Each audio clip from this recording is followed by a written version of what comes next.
श्रृंगार विहीन विधवा बेटी भाग 3।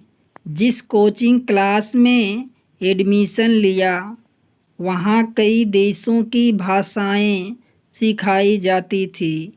वहाँ सारे के सारे अनजान लोग थे, लेकिन फिर भी धीरे धीरे एक दूसरे की भाषा जाने बगैर सभी आपस में हिल मिल गए थे और धीरे धीरे थोड़े इशारों में और थोड़े अपने अपने भाषाओं में बात करने लगे थे।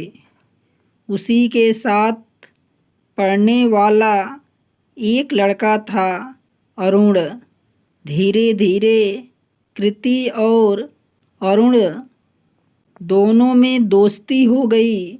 कृति के चेहरे पर उदासी के बादल छाए देखकर अरुण कई बार उससे कुरेदने की कोशिश की, परंतु कृति उसे कुछ नहीं बता पाती थी।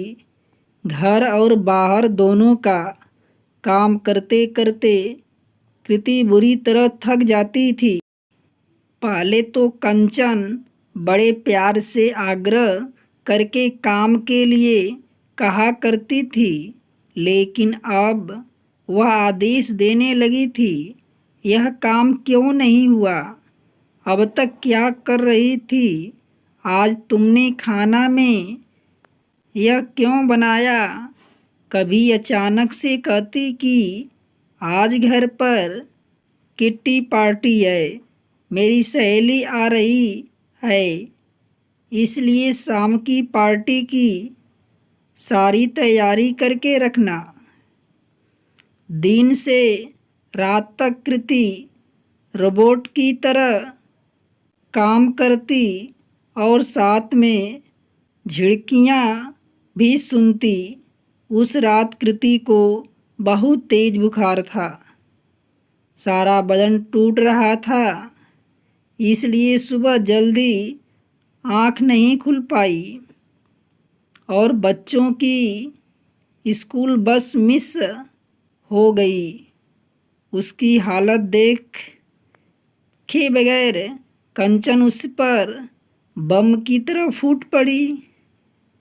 इंडिया में तुम्हें कोई पूछने वाला नहीं था कृति, हम तुम्हें यहाँ लेकर आया और महारानी की तरह रखा है, फिर भी तुम्हारे इतने नखरे हैं। तुम्हारी वजह से बच्चों की बस छूट गई। वह तो कार्तिक ने आकर बात संभाल लिया और कंचन को अंदर कमरे में ले गया और समझाते हुए बोला, अगर तुम इसी तरह कृति के साथ व्यवहार करोगी तो क्या पता घर से भाग जाए।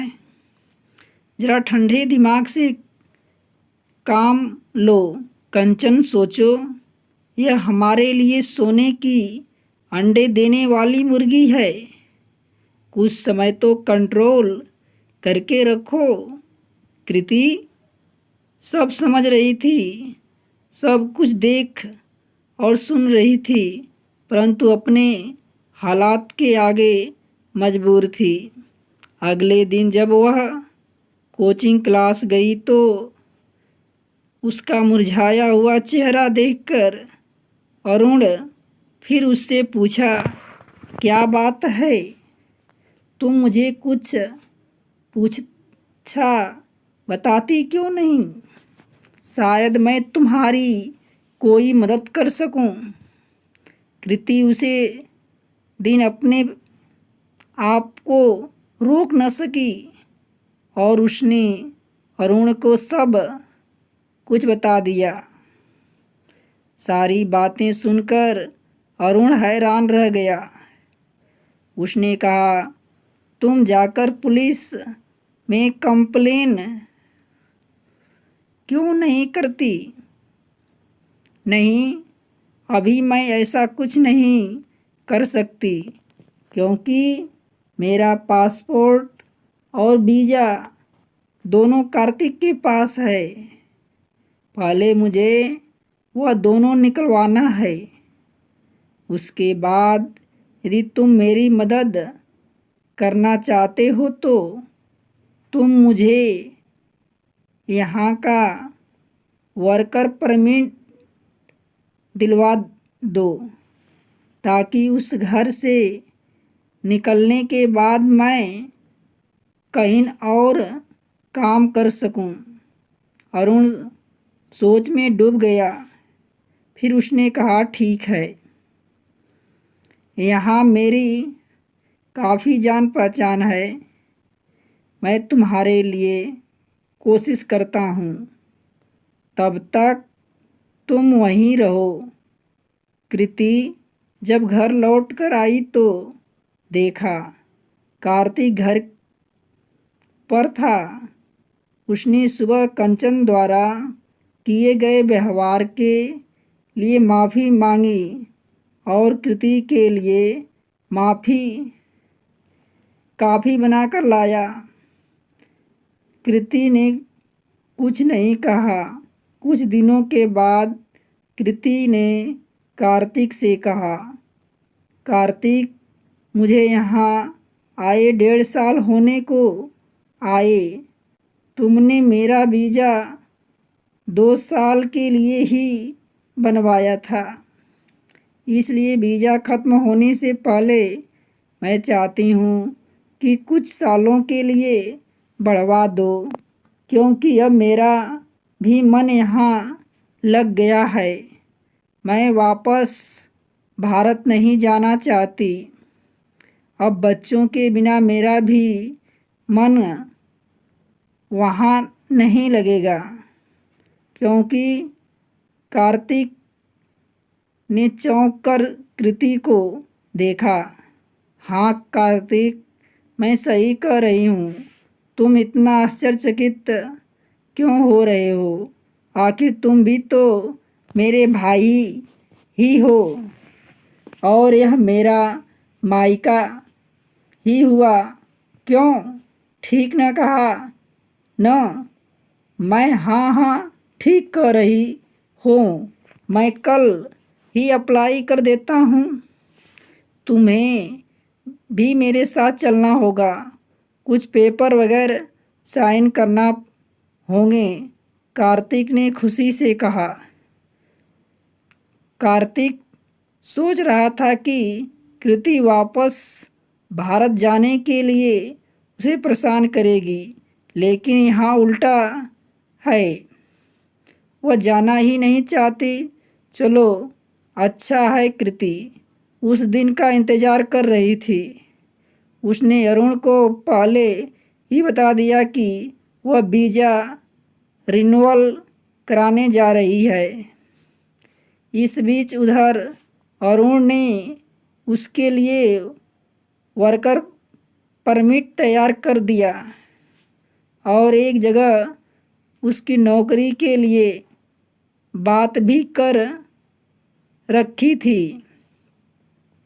थोड़ी दौड़ धूप के बाद 3 साल के लिए वीज़ा की अवधि बढ़ गई थी। वहाँ ऑफिस में जैसे ही वापस पासपोर्ट और वीज़ा कार्तिक अपने पास रखने लगा, कृति ने तुरंत उसने वापस मांग लिया। वहाँ पर उसने अधिकारियों के बीच कार्तिक उसे देने से मना भी नहीं कर सकता था। इस तरह कृति ने अपना पासपोर्ट और वीज़ा कार्तिक से हासिल कर लिया। वहाँ से निकलने के बाद कृति ने कार्तिक से कहा कि उसे अपने कोचिंग सेंटर में कुछ काम है, क्योंकि इसलिए वह वहाँ से काम निपटाकर वापस घर आ जाएगी। आज कार्तिक को कृति का व्यवहार कुछ अटपटा सा लगा, परंतु उसने ज़्यादा ध्यान नहीं दिया।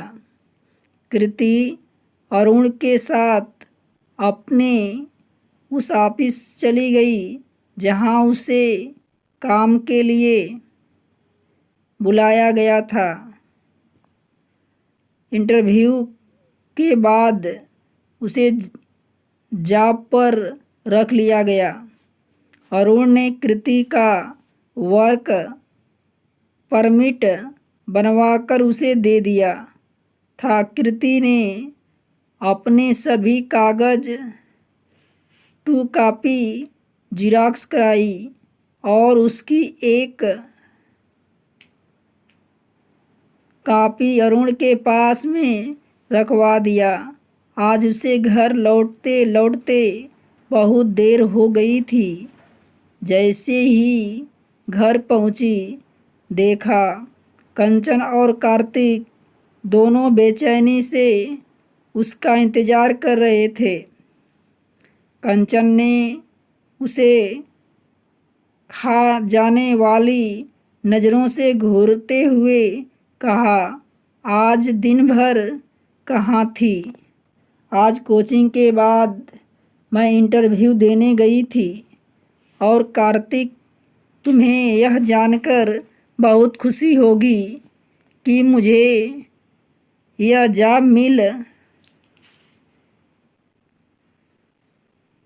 गई है, कृति ने बेहद शांत स्वर में कहा। मगर कृति, तुम्हें नौकरी करने की ज़रूरत क्या है?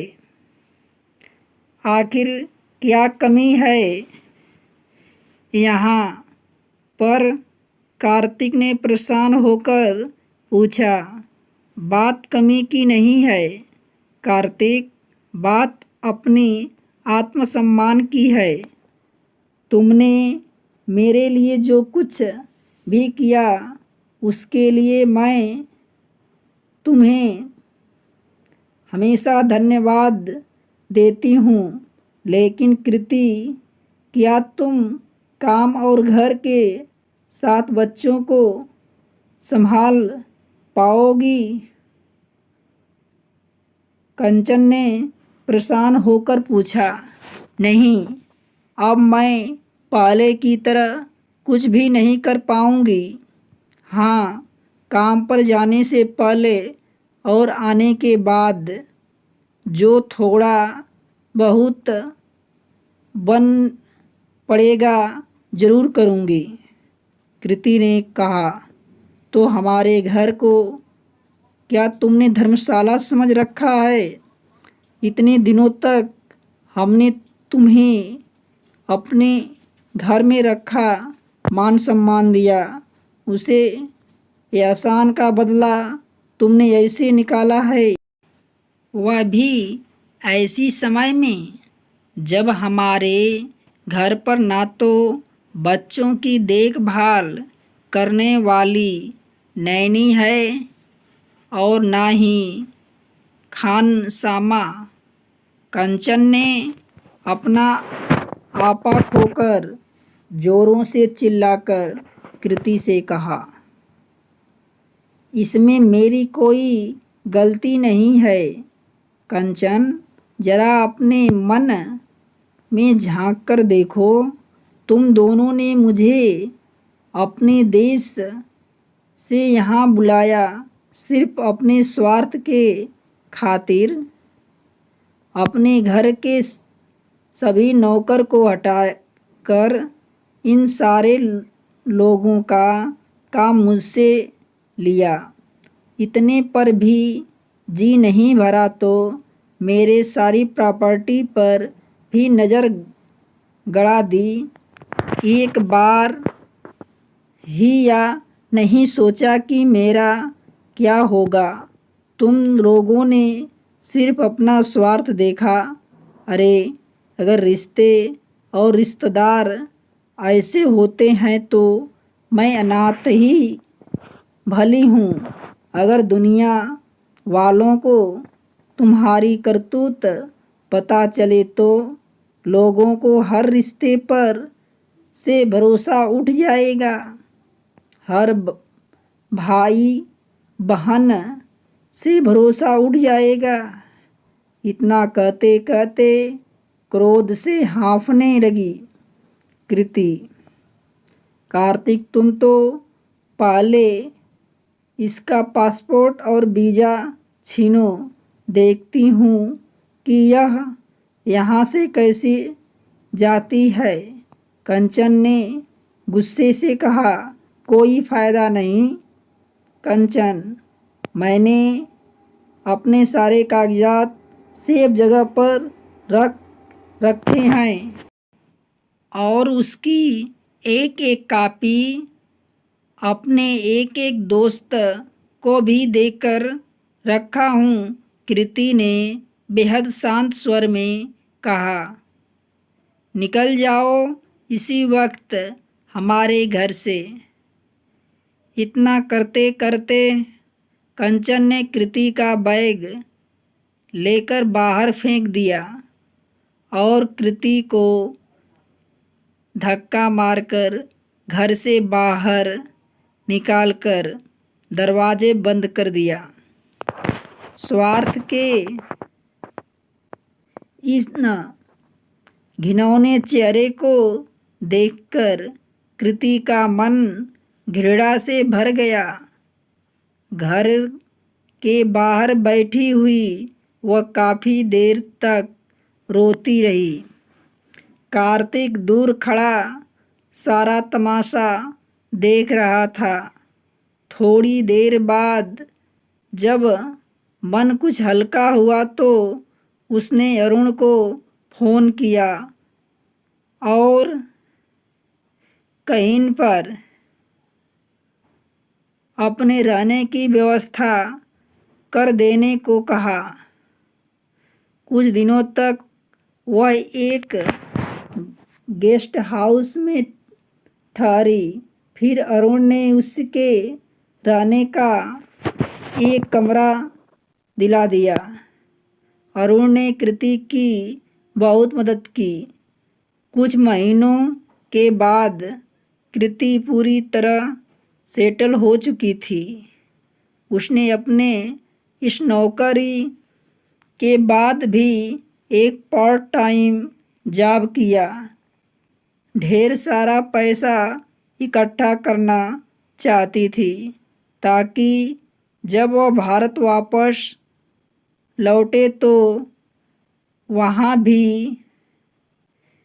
कुछ काम कर सके। इससे भी 3 साल कैसे बीत गया पता नहीं चला। कृति अपने वतन वापस लौटने की तैयारी कर रही थी कि अरुण बड़े दुखी मन से उसे रोकने की कोशिश कर रहा था। आज मैं तुमसे एक बात करना चाहता हूँ जो मुझे बहुत पहले ही कर देनी चाहिए थी। मैं तुमसे प्यार करने लगा हूँ कृति। मेरे मन में अपने जीवन साथी को लेकर जैसे कल्पना थी, तुम बिल्कुल वैसे ही हो। मैं तुमसे शादी करना चाहता हूँ। इतना कहते कहते उसकी आंखें छलछला गई थी। कृति ने कहा, तुम मेरा अतीत नहीं जानते हो।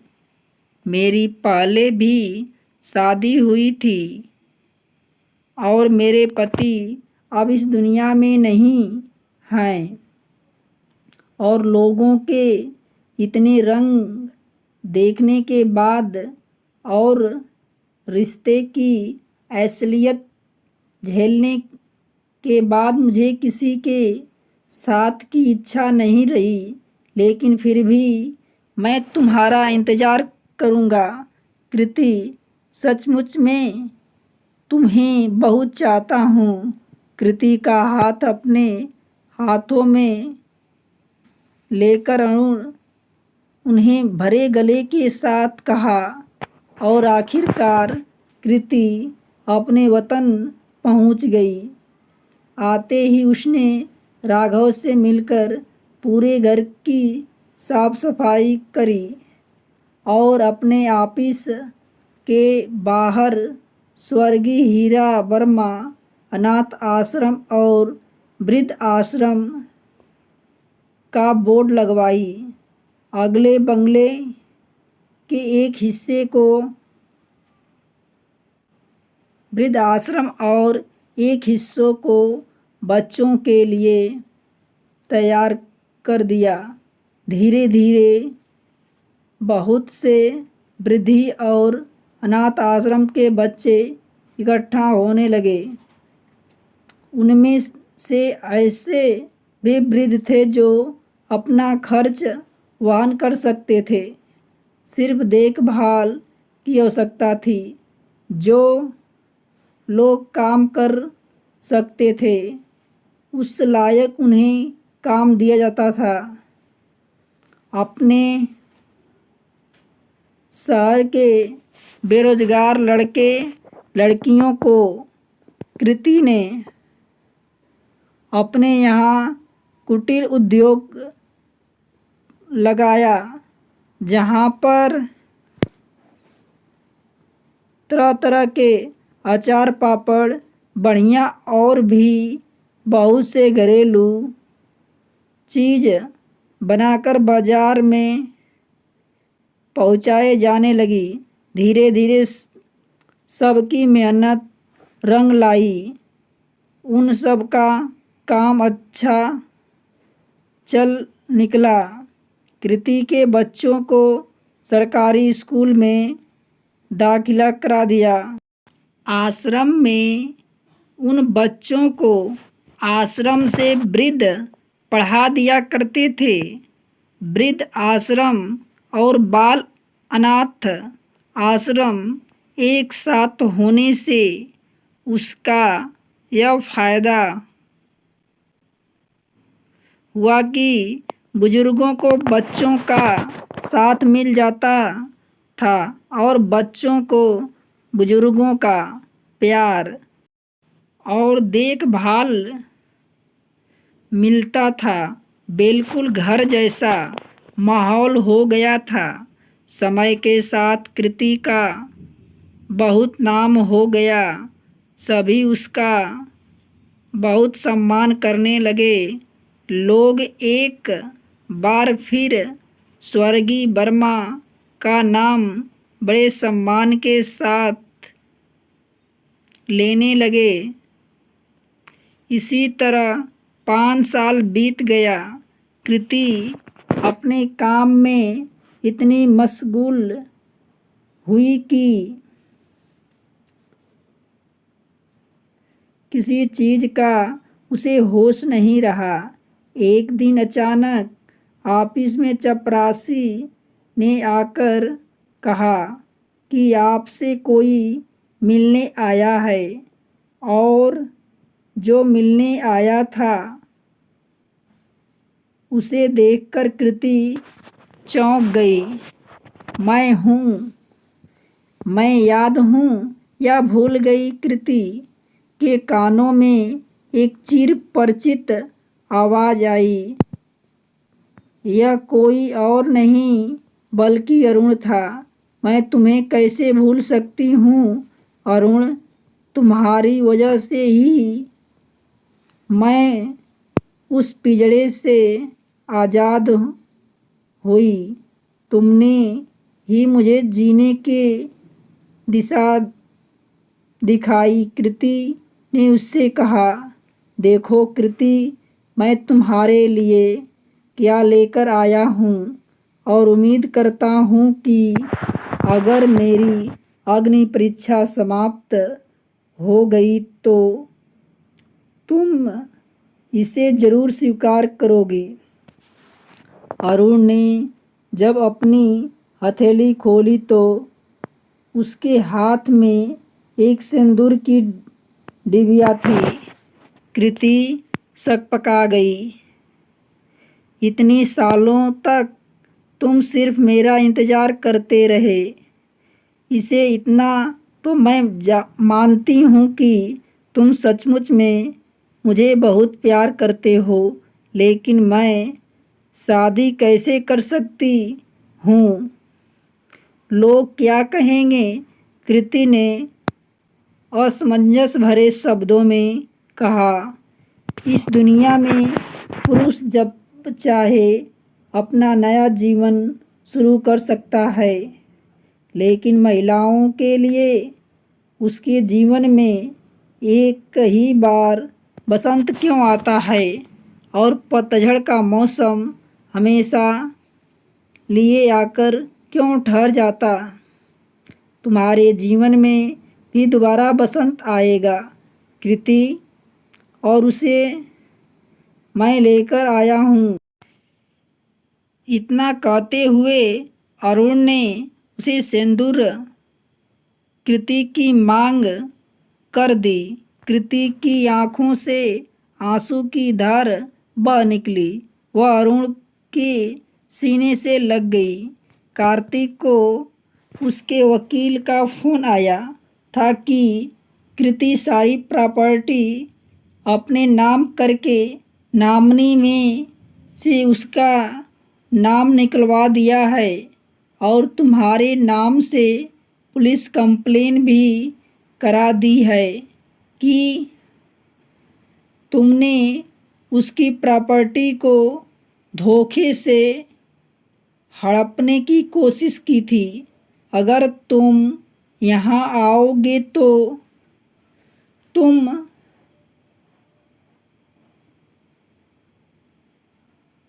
गिरफ्तार भी हो सकते हो। कार्तिक और उसकी पत्नी वकील का फ़ोन सुन रह गए। कृति के जीवन में भी अब बहुत तकलीफ़ों के बादल नई खुशियों ने दस्तक दे दी और उसके जीवन में बाहर वापस लौट आई। दोस्तों, कहानी अच्छी लगे तो लाइक शेयर सब्सक्राइब अवश्य करना।